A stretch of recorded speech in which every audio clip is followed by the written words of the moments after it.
அதுல சிறப்போங்கிய கலை இந்த தெருக்கூத்து. தெருக்கூத்து இந்த தெருக்கூத்து கலையாகப்பட்டது ஆதியில சிவபெருமானும் உமா பார்வதியும் ஆடிய ஆட்டம். ஆமாவா? எத்தனையோ மேடை நிகழ்ச்சிகள் வந்தாலும், எத்தனையோ சின்னத்திரை நாடகங்கள் வந்தாலும், ஆமா, எத்தனையோ சினிமா நாடகங்கள் வந்தாலும், ஆதியில சிவபெருமானும் உமா பார்வதியும் ஆடிய இந்த தெருக்கூத்துக்கு இடையாகாது எதுவும். ஆமா சாமி. அப்படிப்பட்ட இயல் இசை நாடகம். நாடகம் இயல் என்றால் என்ன, இசை என்றால் என்ன, நாடகம் என்றால் என்ன? இயல் இசை நாடகம். நாடகம் இந்த மூன்றும் கலந்ததுதான் தெருக்கூத்து. ஓ, தெருக்கூத்து.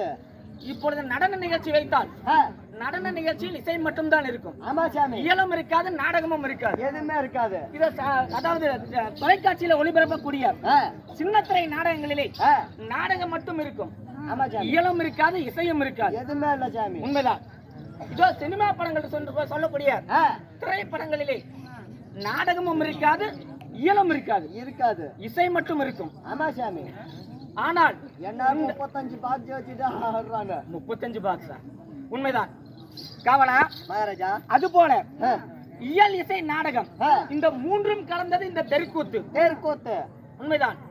இன்றைக்கு வரக்கூடிய அந்த சின்னத்திரை நாடகங்கள், சினிமா படங்கள், இன்னும் அதாவது மேடை நாடகங்கள், நடன நிகழ்ச்சிகள் எல்லாம் இந்த தெருக்கூத்தை வைத்து வந்தது. ஆமா சாமி. அப்படிப்பட்ட காலத்தால் அழியாத கலையாக இருந்தது இந்த தெருக்கூத்து. தெருக்கூத்து ஒரு காலத்தில் இந்த தெருக்கூத்து மட்டும்தான் உலகமெங்கும் அதாவது சிறப்பாக இருந்தது. ஆனால் இன்றைய காலகட்டத்திலே இந்த 2024 வருடம் இப்பொழுது இப்ப 2024 பிறந்துருச்சு.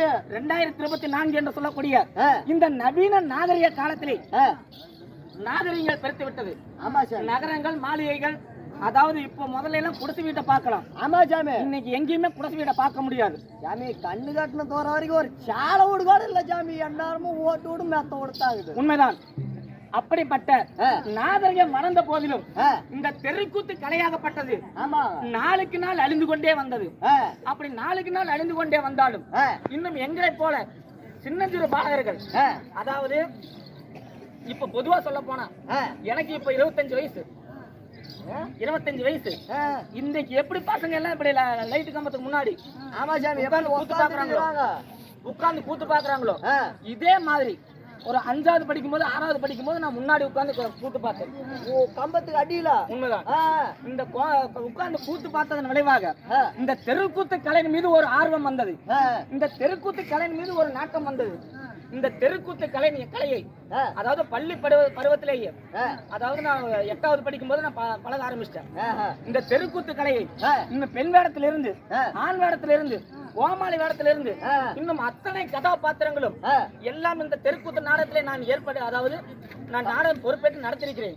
அப்படி நான் நடத்தி இருந்தாலும் இந்த தெருக்கூத்து கலையாகப்பட்டது இன்னும் எத்தனையோ மகான்கள் எல்லாம் இருந்தார்கள்.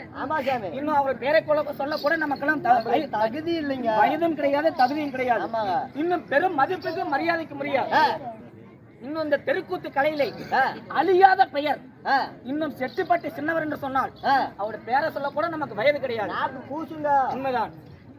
அதாவது செட்டிப்பட்டி சின்னவர் இன்னும் ஈரோடு மாவட்டம் அந்தியூர் குருநாத சுவாமி கோயில் அருகாமல் இருக்கக்கூடிய, அதாவது புதுப்பாளையம் என்ற ஊரில் வாழ்ந்து வரக்கூடிய இன்னும் 10ஆம் நம்பர் கோமாளி, அதாவது 10ஆம் நம்பர் கோமாளின்னு சொன்னா மட்டும்தான் தெரியும். இந்த 10ஆம் நம்பர்னு சொல்றாங்கல்ல, வடிவேலு 10ஆம் நம்பர், அதாவது நெத்தியில 10 போட்டிருக்காங்கல்ல, நெத்தியில 10 போட்டார்ல, அது என்ன படம்? ஐயாவா ஏய் படமா? அதாவது சரத்குமார் நடித்த படம். அந்த 10 அதாவது நெத்தியில 10 போடுறதுக்காக எனக்கு ஜுரம் வந்துருச்சு, நெத்தியில 10 போட்டுருக்காங்க.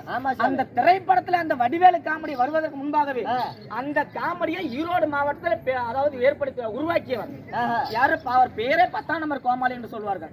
10ஆம் நம்பர் கோமாளி. எத்தனையோ மகான்கள் எல்லாம் இந்த தெருக்கூத்து கலையிலே நாம் இந்த சலங்கை கட்டி ஆடக்கூடிய இந்த தெருக்கூத்து கலையை அவங்க சலங்கை கட்டி ஆடினாங்க. ஆமா சாமி. சலங்கை கட்டி ஆடி எத்தனையோ மகான்கள் எல்லாம் இருந்தாலும் இன்றைய தினமாகப்பட்டது இந்த நாகரிகம் பெருத்து கொண்டிருக்கிற காலத்தில் இந்த தெருக்கூத்து கலையாகப்பட்டது கொஞ்சம் கொஞ்சமாக அழிந்து கொண்டு வருகிறது. ஆமா சாமி. ஏனென்றால் எத்தனையோ மகான்கள் இருந்தார்கள்.